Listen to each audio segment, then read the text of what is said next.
Nag-viral sa social media ang post ng isang estudyante sa Bacolod City matapos sininahuyan sa nanginakwasyon sang konduktor sa modernized jeepney nga iyan nasakyan. Santo sa post sang biktima, makapila ka beses ang ginpahayag sang konduktor nga dapat para sa duha ka tawo ang iaplete. Ang rason ang kadakuon kuno sang iyalawas. Bangod sa post, madamo ang nagsimpatiya sa biktima. Ang insidente nakalabot sa management sang modernized jeepney nga gilayon nga nagpangayo naman sang pasaylo. Suspensyon sa trabaho ang naging pinalidad sa konduktor nga nagapangayo naman sa pasaylo bangod sa insidente. O sa mga medyo may mabasa nga da pongkuanay. Sa iban, lahog-lahog lang. Sa iban, pamaagi sa pag-insulto. Ang body shaming ang tutukan ta sa aton spotlight sa bungaga.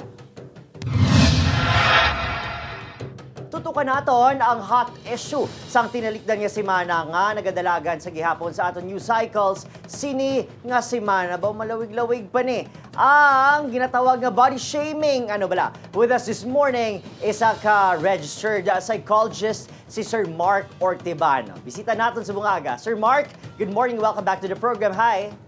Good morning, Sir Adrian. Madamo nga salamat sa invitation. Sir, let's define body shaming. Ano ni bala? Okay.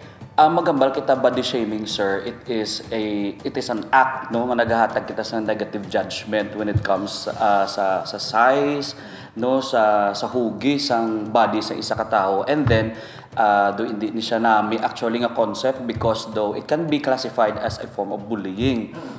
Mayugid nga nahangpan na sa aton mga kapuso by definition ang ginatawag nga body shaming. Is this applicable sa mga dalagko lang o kung pati man sa mga niwangit para lang hambal ganin nila o kung lahog nila dumapalid na sa hangin? So kung magamba ka ginabody shame mo isa ka tawo, ang kakatabo na is ginahusgahan mo ang kadakuon sa isa ka tawo, like isuyaan mo siya nga ay niwang sa imo or tamas do tikling ka no or ginambalan ka nga kadako sa imo, kalapad sa imo. So that is really something serious no. Kag in my case diri sa amon sa clinic, damo kami nga mga nakita nga muna biktima man sang mismo gani sa ilang mga friends, sa ilang family. So yun no, ginatagan sila sang sala nga concept sang ilang nga kaugalingon. Sir Mark, mga kapuso, ining body shaming bilang isang konsepto sikat gid sa aton mga kapuso nga mga kabataan, millennial, mga Gen Z, mga bago nga henerasyon na. Ugaling para naman sa aton mga katigulangan, huglahog man na kuno labot tao man lang na kinanlan mangisog man, agud depensahan ang kaugalingon, agud di syempre, maski na ng iba to sa imo sa ulihi, makapangaman ka na. First of all, I want to emphasize that we must not compare no the recent generation, so mga generation kag sang una nga generation kay alayo actually ang development when it comes to technology, ila experiences, mga ginaagyan. So hindi naton pag-i-compare. We must be very close-minded no sa sini kay the more naton nga gina-compare sila sa aton inagyan sang una, layo katama. So ang katabo is even dapat kita ang mag-guide sa ila no bilang mga katigulangan, pero ang katabo is kita mismo ang makadamage sa ila. Hindi kita kabulig actually.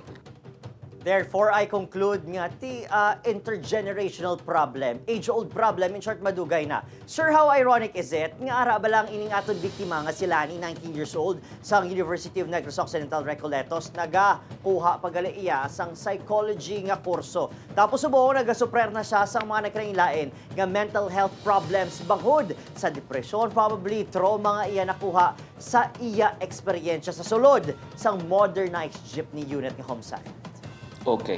So, given the fact, no, nakita ko man actually ang news, sir, no? So, given the fact nga, naga-prepare pa sa iya nga professional life, ang bata sa transition nga kung diin very critical no sa iya nga kaugalingon. So ang bata kinahanglan gid guidance no halin sa ginikanan or sa mga tigulang. So kung bombarded siya sa negative thoughts or sa negative nga mga experiences, possible may negative effect gid sa iya. Number one nga epekto sa iya, questionon niya ang iya self-concept. no? Pwede na nga pamangkoton niya diin ko nagkulang or posible base ano ang something wrong sa akon or posible ma'am or amo na maka-erode, no? May erosion of self-esteem. So hindi siya malipay mismo sa iyang kaugalingon. So amo na siya. In the long run, it can contribute to the development of possible psychological disorders. So pwede nga masubuan siya kag kung maglapaw ina, it will lead to depression or amo na mga anxious distress, anxiety symptoms, no, nga ma-worry siya almost every day or maabot sa point nga pathological siya. Sir Mark, bilang eksperto sa psychology as a whole, ano dapat ang approach sang aton? Community, school, community, mga ginikanan, mga kapatanon, kag siyempre, mga kapuso naton, across all generations, nga nagakabuhi subong. Agud! Baw, matap na tanan ang pagpangyaguta sa size sang isa katawo. Niwang mala, tambok o kung ano man da.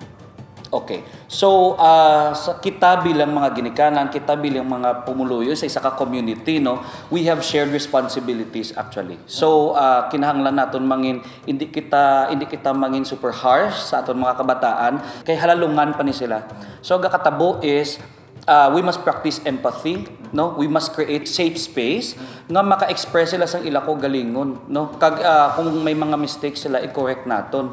Kag siyempre giyahan naton sila towards total wellness. Okay. Kag hindi ambot singa nun nga kung may ara sila lain nga klase, beauty, no, hindi ni exclusive lang sa isa lang gidya ka perspective nga sexy lang o puti ka.